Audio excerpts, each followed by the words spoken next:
അതിൽ എന്നെ ആകർഷിച്ചത്, ഞാനിതിൻ്റെ ദൃശ്യങ്ങൾ പരിശോധിക്കുകയായിരുന്നു.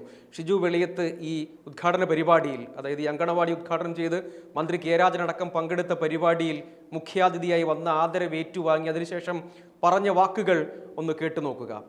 അങ്ങനെ കുറെ നേരം ഞാൻ കിടക്കുന്ന സമയത്ത് ആലോചിച്ച് നോക്കിയപ്പോൾ ഞാനിങ്ങനെ വെറുതെ ഇങ്ങനെ ചിന്തിച്ചു. അപ്പം ഞാൻ കുറേ സ്ഥലങ്ങൾ ദൈവത്തിന് ഇങ്ങനെ കൊണ്ട് വാങ്ങിച്ചിട്ടുണ്ട്. അപ്പം ഇപ്പം ലേറ്റസ്റ്റ് ആധാരത്തിലൊക്കെ എൻ്റെ പടം കീഴാധാരങ്ങളൊക്കെ പരിശോധിച്ച് നോക്കുമ്പോൾ വേറെ ആൾക്കാരെ ഫോട്ടോ നമ്മുടെ അല്ല. അപ്പം ഞാൻ ആലോചിച്ച് നോക്കിയപ്പോൾ ദൈവം ഇത് കുറേ കഴിയുമ്പോൾ ഞാൻ ചത്തുപോകും. ഇത് മക്കളെ വിറ്റ് പുട്ടടിക്കുമ്പോൾ എൻ്റെ ആധാരം കീഴാധാരവും ഞാനും കീഴാധാരമായിട്ട് പോകുമല്ലോ. പക്ഷേ കീഴാധാരം അല്ലാണ്ട് കറക്റ്റ് ഫോട്ടോ ഉള്ള ഭാവി തലമുറയ്ക്ക് വേണ്ടിയിട്ടുള്ള ഒരു എവർഗ്രീൻ സാധനമായിട്ട് എക്കാലത്തും ഈ അംഗനവാടി നിലനിൽക്കും.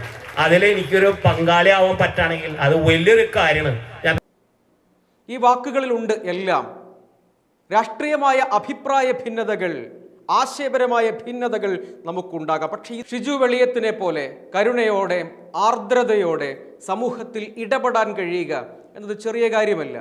രാഷ്ട്രീയ നേട്ടം അതിൻ്റെ ഭാഗമായി എന്ത് എന്ന് ചിന്തിക്കാതെ അദ്ദേഹം തൻ്റെ ആസ്തിയിൽ, തൻ്റെ സ്വത്തിൽ നിന്ന് ഒരു വിഹിതം ഈ സമൂഹത്തിന് വിട്ടുകൊടുക്കുകയാണ്. അങ്ങനെയുള്ള ഒരുപാട് ധാരാളം രാഷ്ട്രീയക്കാരുണ്ട്. നഷ്ടം മാത്രം കൈമുതലായി, സേവനം മാത്രം സമ്പത്താക്കി, ജീവിതം നഷ്ടക്കണക്കുകളുടേത് മാത്രമായി പോയ ഒരുപാട് രാഷ്ട്രീയക്കാരുണ്ട്. അത്തരം മനുഷ്യർ കൂടി ചേർന്ന് നിർമ്മിച്ച നാടാണ് കേരളം.